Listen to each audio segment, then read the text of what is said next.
Ito nga ang nabili kong bigas, mga idol. Hindi pa siya nagiling, kaya papagiling ko muna. Tingnan nyo ang kulay, brown na brown. Para lang siyang diet rice, pero hindi to diet rice. Kulang pa talaga siya sa giling dahil inano nila dito, pinipreserve nila mga guys para daw hindi masira yung bigas, kaya hindi nila papagiling. Ako na lang ang magpasimay ito dito mga idol. Tingnan nyo ang brown na bigas na ito. Mas gusto ko kasing bumili ng ganito sa farmers talaga mga guys, dahil mabango siya. Dito nga ipapagiling ko dito mga idol. Pumapindot na naman ako. Madali lang naman ito. Pag marunong ka magbasa, magaling na ito, mga idol. Pero napakahirap ang pagpindot-pindot. Lahat naman dito sa Japan, nasa machine. Kailangan mong pumindot ka agad. Wala silang mga operator dito, mga guys. Ikaw lang talaga ang gagawa. Hinulugan ko na siya ng pera para gumana ang machine na ito. Ito pala yung gilingan ng bigas dito, mga idol. Nasa 3 lang naman. 3 peso. 3 peso sa Pilipinas. Yan, pumindot na nga kami ng mga anak ko, mga idol. Ng anak kong si Vance para makapaggiling na kami ng bigas dito, mga idol. Kaya giling-giling na bigas na ito. Masarap-sarap naman talaga paggiling. Masarap yung bigas dito sa farmers para wala siyang halong init. Binuhos ko na dito.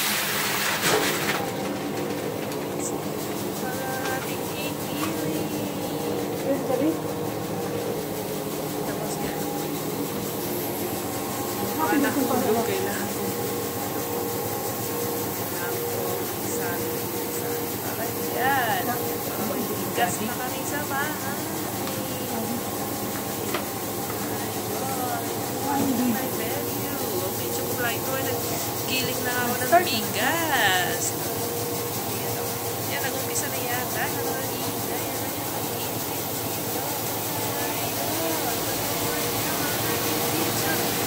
Subscribe my YouTube channel.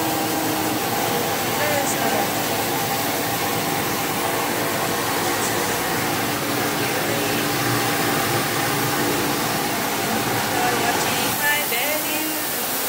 Lalabas ko ito. Napasarap naman yung bigas na mga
So, bilugan siya mga guys. Dito sa Pilipinas na medyo mahaba. Pero dito ay bilog-bilog ang pagkakalis ng bigas. So,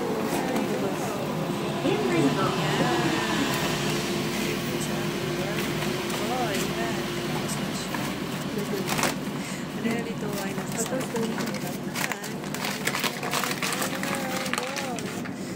inalot ko na sa aking lalagyan. Ginawa na siya itali para hindi siya matapon ba. Parang lang siya subot na lalagyan. Pero makapal ang subot na ito. Para hindi siya magisa.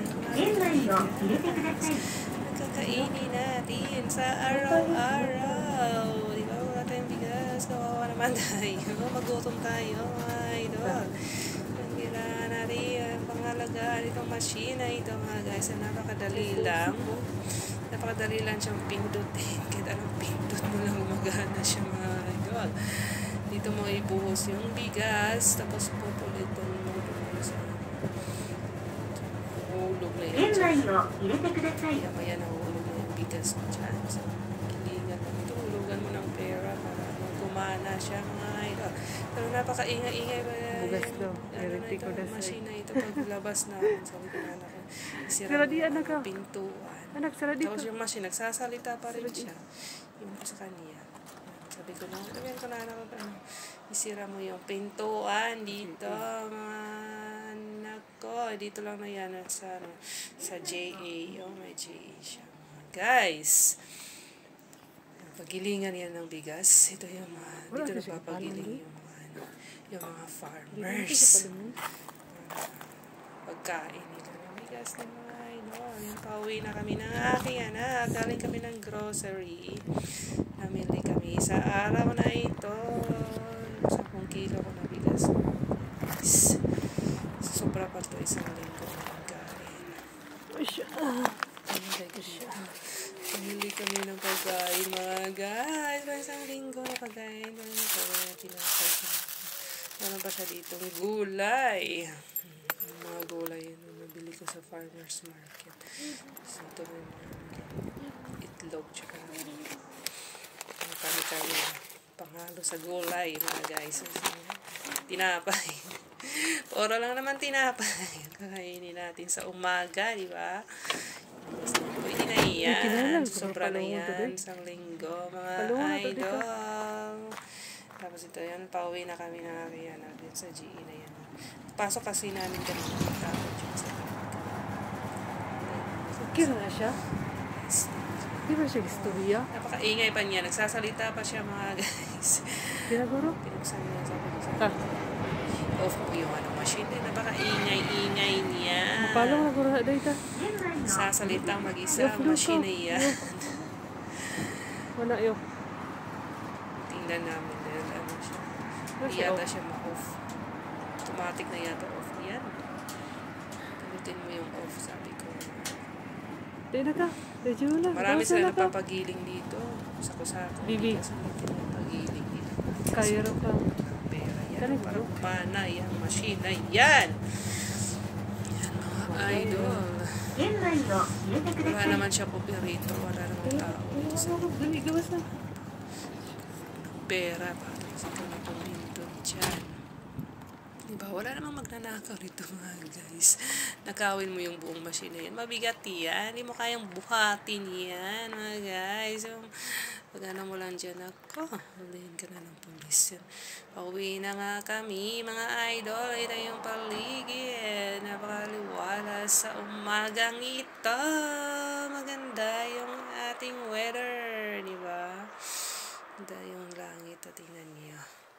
Maliwalas ang ating paligid pero napakalamig pa rin dito sa bansang ito mga idol.